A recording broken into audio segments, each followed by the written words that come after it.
Gold, trusted gold buyers. మీరు తాకట్టు పెట్టిన బంగారాన్ని విడిపించి ఈ రోజు ఉన్న మార్కెట్ ధరకు కొనబడను. అంత ఘోరం అంటే ఇది రేవంత్ రెడ్డి పరిపాలన ప్రజాస్వామ్యం వచ్చే ఘోరంగా తయారైంది. నిన్న మమ్మలను నేను విప్పు జారీ చేయాలి. ఆర్టీఓ ఆఫీస్ కూడా పోయేందుకు నాకు అనుమతి లేదు. కమిషనర్ ఆఫీస్ కూడా పోయేందుకు అనుమతి లేదు. అదే అమెరికాకు సంబంధించిన సిటిజన్షిప్ ఉన్న ఝాన్సీ గారిని ఆర్టీఓ ఆఫీస్ కమిషనర్ ఆఫీస్ మున్సిపాలిటీల వాళ్ళ దగ్గర కూడా పోయి ఒక్కొక్కరికి ₹1 కోటి ఇస్తాం, ₹2 కోట్లు ఇస్తాం అంటే మా ఊళ్ళో ఎవరు కూడా అమ్ముకోవాలి. భయభ్రాంతులు చేసింది. ఎట్లా ఉంటే అంటే గతంలో నేను 45 ఏళ్ళ నుంచి రాజకీయాలు ఈక్వల్ ఇప్పుడు కేసంగా ఉన్నది ఈక్వల్ గా ఉన్న కానీ ఎమ్మెల్యేకు ఓటు సమానం ఉన్నప్పుడు ఓటు హక్కు ఉపయోగించుకునే అవకాశం. ఇక్కడ ప్రజలు తొర్రూరు పట్టణ ప్రజలు క్లియర్ గా మాకు 9 ఇచ్చారు, వాళ్ళకి 7 ఇచ్చారు. అంటే మేము మెజార్టీ ఉన్నాం, ఈక్వల్ లేవు. సరే ఎమ్మెల్యే ఓటు ఉపయోగించుకున్నదంటే అది, కానీ ఎంపీ కావ్య గారు వరంగల్లో ఆమె అప్లై చేసుకున్నది, వరంగల్లోనే నాకు ఓటకు కావాలని ఆమె పిటిషన్ పెట్టుకున్నది. ఆ పిటిషన్ ప్రకారంగా ఆమె పిలిచిండ్రు, ప్రమాణ స్వీకారం చేసిండ్రు. ఇక్కడ నీకు ఓటకు కల్పించినామని క్లియర్ గా వాళ్ళకి ఆధారాలతో ఇచ్చినాం.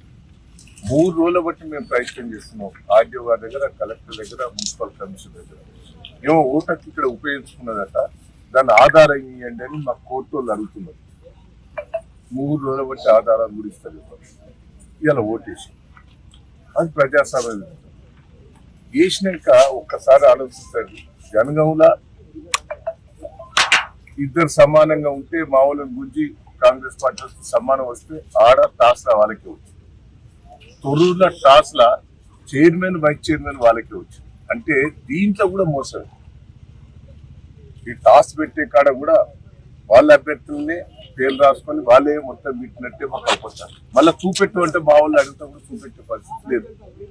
ఎట్లా తీసిందనే చూపెట్టు అంటే నాకు బాధ అనిపిస్తుంది. ఒక పక్క ఏడుపు కూడా వస్తుంది. ఏంది ప్రజలు ఇంత మాకు పట్టం కట్టిన తర్వాత ఎందుకు ఇట్లా చేస్తున్నారు ఈ ప్రభుత్వం, మరి అధికారులు ఇట్లా ఎందుకు చేస్తున్నారు? నన్ను ఎందుకు తీసుకొచ్చి ఇక్కడ పోలీస్ స్టేషన్ మా వాళ్ళందరినీ అరెస్ట్ చేసినాడు. అడవులు ఆబ్జెక్షన్ చెప్పేటోళ్ళు, మా చైర్మన్ గా నిలబడ్డ కుటుంబ సభ్యులందరినీ కూడా పట్టుకొచ్చి పోలీస్ స్టేషన్ లో పెట్టినట్టు మా మిస్సెస్ పోలీస్ స్టేషన్ లో అరెస్ట్ చేసి పెట్టారు. నిన్న నన్ను అడిగి రాకుండా చేశారు. నేను తొర్రూరులో నాకు ఇల్లు ఉన్నది, తొర్రూరులో నాకు ఆఫీస్ ఉన్నది, నేను ఎప్పుడు తొర్రూరులో పండుకుంటుంది. మొన్న తొర్రూరులో ఆఫీసులో నన్ను ఉంటానంటే కూడా ఆ నుంచి తీసుకొచ్చి ఇక్కడ పెట్టారు. నర్సులపేట తీసుకొచ్చారు. ఆడ ఝాన్సీ గారికి సిటిజన్షిప్ అమెరికాలో ఉన్నదా? ఇక్కడ ఇల్లు లేదు, ఏది లేదు, తొర్రూరులో బాధాపున్నదా? అంటే ఎంత ఘోరం అండి. 45 ఏళ్ళ రాజకీయాలలో ఇంత మోసం, ఇంత దగ నేను ఎప్పుడు కూడా రాజశేఖర రెడ్డి పీరియడ్లో కూడా ఇట్లా ప్రజాస్వామ్య విరుద్ధంగా ఎప్పుడు కూడా చేయలేదు. కానీ ఇప్పుడు ఎందుకో ప్రజాస్వామ్య విరుద్ధంగా నాకు రాజకీయాలలో ఈ కక్ష సాధింపులు చేయటం వల్ల రాజకీయాల్లో ఉండాలన్నా తప్పుకోవాలన్నా ఏంది ఇంత గోస? ఏందండి? ప్రజలు నాకు పట్టం కట్టారు.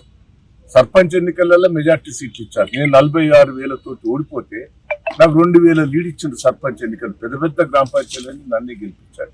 ఇవాళ మున్సిపాలిటీ కూడా మెజార్టీ వచ్చింది. ఇంత ప్రజాస్వామ్యంగా వచ్చిన దాన్ని ఇంత దౌర్జన్యంగా చేస్తాం. నాకైతే బాధ ఉన్నది, నాకు ఏడుపు వస్తున్నది. అసలు రాజకీయాల్లో ఉండాలన్నా, రాజకీయాలు తప్పుకోవాలన్నా అనిపిస్తారు. నాకైతే ఇంత గోస, ఇంత ప్రజాస్వామ్య విరుద్ధంగా చేస్తుంటే ప్రజలు పాపం సంతోషంగా ఉన్నారు. కార్యకర్తలు కూడా రాత్రింబోలు కష్టపడ్డారండి. మా కార్యకర్తల కష్టం చూస్తే అయితే నాకు బాధ అనిపిస్తారు. ప్రజలైతే కార్యకర్తలు 2 రోజుల బట్టి భోజనం లేకుండా 10,000 మంది కార్యకర్తలు వచ్చి రాత్రి వాళ్ళు కష్టపడ్డారు నా కోసం. నేను ఏం చెప్పాలి, ఏంటైనా చెప్పాలి? ఎట్లా ఇంత విరుద్ధంగా చేస్తా అంటే రాజకీయాలలో నేను ఉండాలా పోవాలా? నాకైతే బాధ ఉంటుంది. దయచేసి ఏంది దౌర్జన్యం? పోలీసు వాళ్ళు కూడా దయచేసి ఇట్లా చేయటం కూడా మంచిది కాదు. కేసీఆర్ చూస్తే ఒక పక్క అభిమానం, దయానంద్ చూస్తే అభిమానం ప్రజలు. కానీ ఇంత అరాచకాలు చూస్తుంటే నాకైతే ఏమన్నా చెప్పండి, నా కార్యకర్తలకు ఏం జవాబు చెప్పుకోవాలి, కార్యకర్తలకు నేను ఏం జవాబు చెప్పాలి? పాపం తెగించి పనిచేసేది ఈ రోజు. జై తెలంగాణ. జై తెలంగాణ.